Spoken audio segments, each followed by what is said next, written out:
जामिया अबी बकर से फारिग हुए हुफ़ाज़े किराम और ऐसे उल्मा जिन्होंने दीनी तालीम में महत्वपूर्ण मुकाम हासिल किया, उन्हें और उनके वालिदैन को इज्जत अफजाई से नवाजा गया।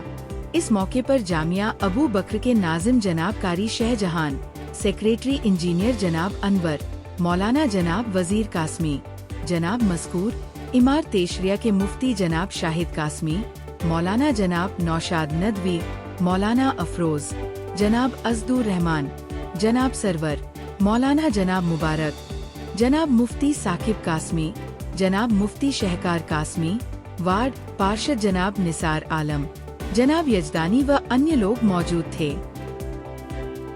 आज के इस जो दस्तार बंदी हुई है, इस पूरे प्रोग्राम का क्या लब्बो लवाब है और कितने उलेमाए दीन और कितने हुफ़ाज़ आज यहाँ से निकले हैं, इसके बारे में कुछ बताया जाए। बिस्मिल्लाहिर्रहमानिर्रहीम।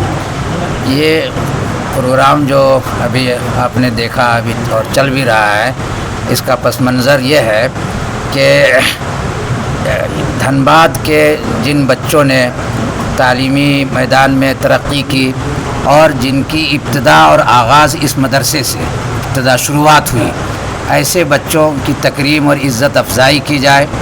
और ये भी मकसद है कि लोगों को मालूम हो कि ये मदरसा क्या खिदमत अंजाम दे रहा है वसाइल और सोर्सेज़ की कमी के बावजूद।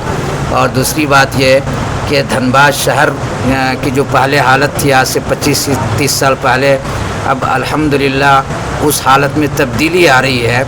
आज से 25-30 साल पहले धनबाद शहर में उलमा थे, लेकिन धनबाद शहर के नहीं थे। अब माशाअल्लाह धनबाद शहर के बच्चे हाफिज़ बन रहे हैं, कारी बन रहे हैं, आलिम बन रहे हैं, मुफ्ती बन रहे हैं। अभी आपने सुना फ़िदाउर रहमान साहब के साहबजादे के बारे में कि उन्होंने माशाअल्लाह हिफ्ज़ किया, आलिमियत की सनद हासिल की, फ़जीलत की सनद हासिल की और अरबी लैंग्वेज में उन्होंने इख्तिसास किया। उसके बाद इफ्ता का कोर्स किया और मुफ्ती बने।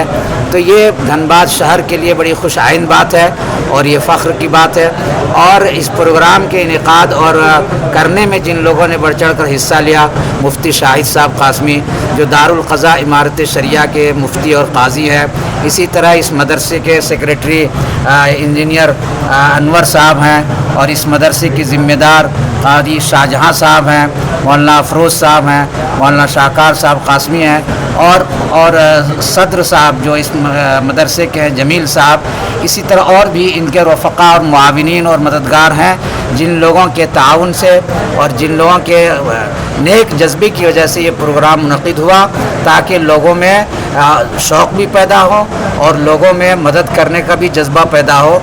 ये इस प्रोग्राम का यही मकसद था। आखिर दावाना अल्हम्दुलिल्लाह।